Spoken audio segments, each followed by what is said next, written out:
Romy Schneider, un nom qui évoque instantanément l'élégance, la grâce, le cinéma dans toute sa splendeur.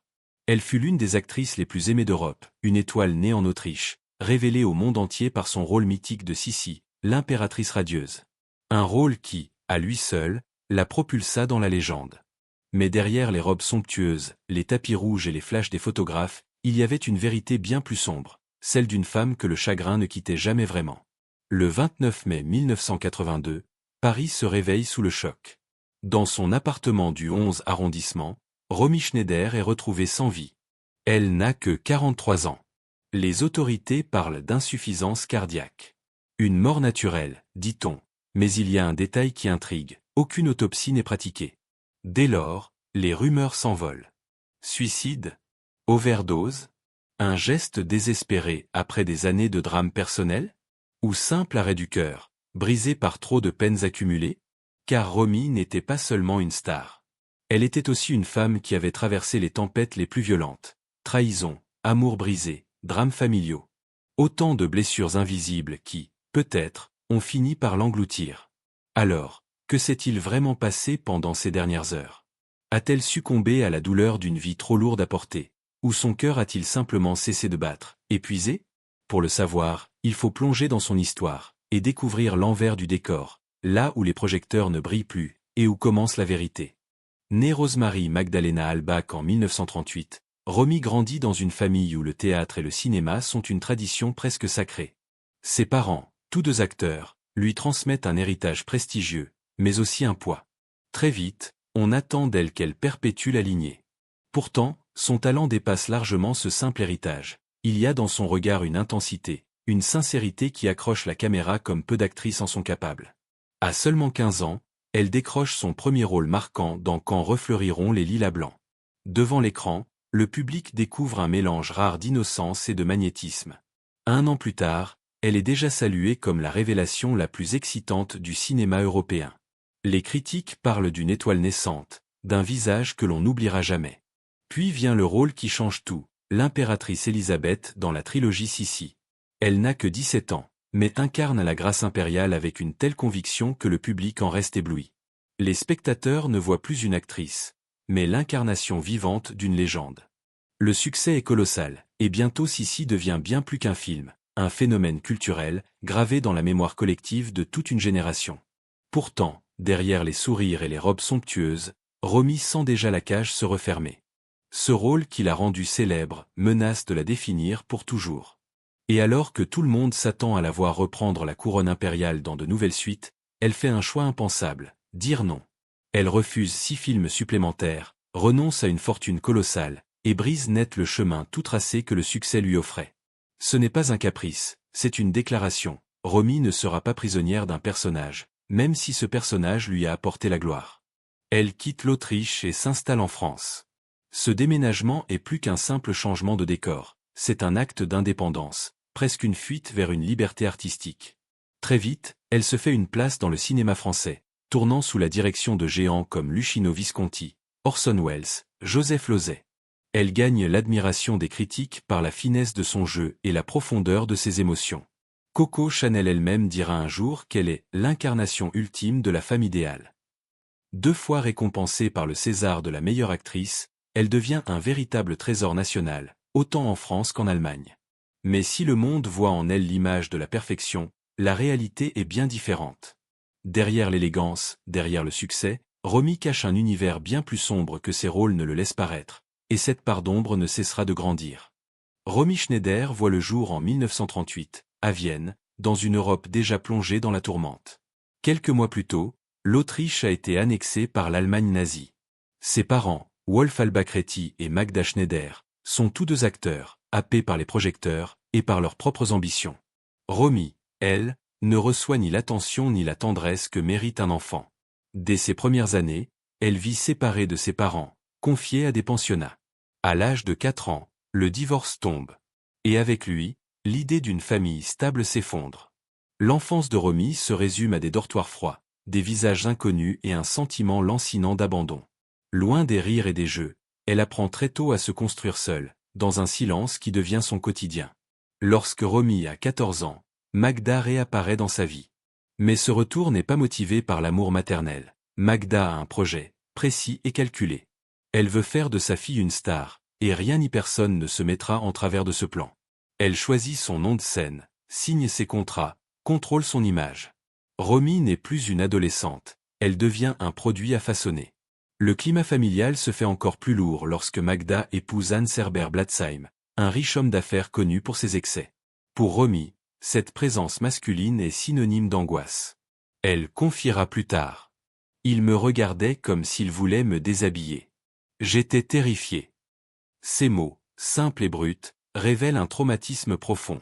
Dans sa propre maison, Romy vit sur la défensive.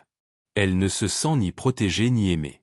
Pire, elle se sent trahie par celle qui aurait dû la protéger.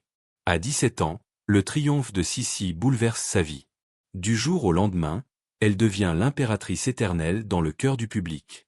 Les salles de cinéma sont pleines, les journaux l'encensent, mais derrière ce conte de fées se cache une prison dorée. Chaque sourire de l'impératrice est une chaîne qui l'enferme un peu plus dans un rôle qu'elle n'a pas choisi. Alors, elle prend une décision radicale. Elle quitte l'Autriche et part s'installer en France. Un exil volontaire, une fuite pour retrouver sa liberté, ou peut-être, pour enfin commencer à exister en dehors de l'ombre écrasante de sa mère et du spectre de son enfance. Sur le tournage du film Christine, une rencontre change à jamais le destin de Romy Schneider. Elle a 20 ans, une beauté lumineuse et une carrière qui s'ouvre à elle. Lui, c'est Alain Delon. Encore inconnu, mais déjà doté de ce regard magnétique qui fera sa légende. Entre eux, c'est une déflagration. Très vite, ils deviennent les fiancés de l'Europe. Les photographes les traquent, les magazines s'arrachent leurs clichés. Ensemble, ils incarnent l'amour parfait, du moins en apparence. Car derrière les sourires capturés par les flashs, leur relation est une mer agitée. Passion brûlante, disputes éclatantes, réconciliation fiévreuse. Ils s'aiment comme on s'affronte, sans retenue, sans filet. En 1964, alors qu'elle tourne aux États-Unis, Romy reçoit un appel. Elle doit rentrer à Paris. Mais en poussant la porte de leur appartement, elle ne trouve que le silence et un bouquet de roses. Posé à côté, une lettre. Quelques mots suffisent pour briser son monde. Alain la quitte.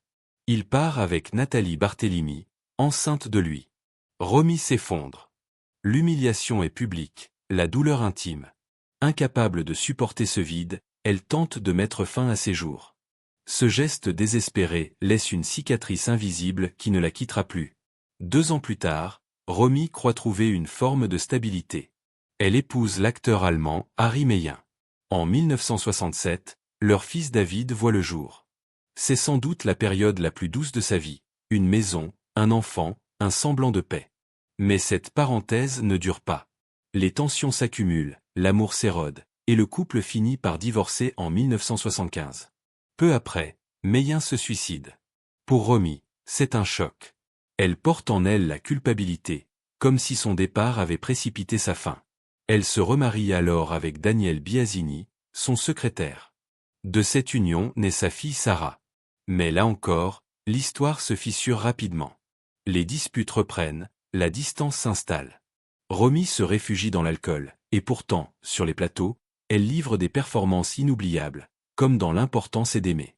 Sa douleur devient son carburant, chaque rôle un exutoire. Et puis, toujours, il y a Delon.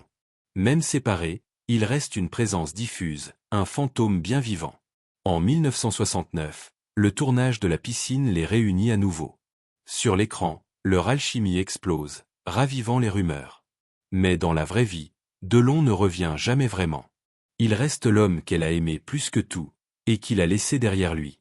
Au début des années 1980, après des décennies de tempêtes sentimentales et de drames personnels, Romy Schneider semble enfin trouver un point d'ancrage. Son cœur, si souvent meurtri, se repose auprès de Laurent Pétain, un jeune producteur de 16 ans son cadet. Il l'admire, la protège, tente de la préserver des excès du passé. À ses côtés, Romy sourit à nouveau. Dans son regard, on croit voir une étincelle de sérénité. Certains disent qu'elle parlait déjà de ralentir, de se retirer des plateaux pour vivre autrement. Mais le destin, encore une fois, refuse de lui offrir ce répit. 5 juillet 1981. En ce jour d'été, le soleil brille sur la propriété des parents de son ex-mari, Daniel Biasini. Son fils David, âgé de 14 ans, y passe quelques jours. Curieux, vif, toujours en mouvement, il tente de rejoindre ses amis en escaladant la grille en fer forgé du portail. Mais un faux pas, un geste mal assuré, et l'irréparable se produit. La pointe acérée de la grille lui transperce l'abdomen. Les secours arrivent, mais il est déjà trop tard. Lorsque la nouvelle atteint Romy, c'est comme si le temps s'arrêtait. Elle hurle, elle s'effondre, incapable de comprendre comment la vie peut lui arracher, en une fraction de seconde, ce qu'elle avait de plus précieux. David était son roc, sa raison de tenir debout après tant de blessures. Maintenant, ce vide est absolu. Dès lors, Romy n'est plus la même. Elle se cache, refuse de répondre aux journalistes, évite les amis. Ses rares apparitions publiques révèlent une silhouette amaigrie, un regard perdu. Elle boit plus qu'avant, fume sans relâche, se nourrit à peine. Le cinéma, qui avait toujours été son refuge, devient une épreuve. Sur les tournages, elle garde sa discipline, mais ses proches savent que chaque geste, chaque réplique lui coûte. Elle confie à un ami. On dit que le temps guérit.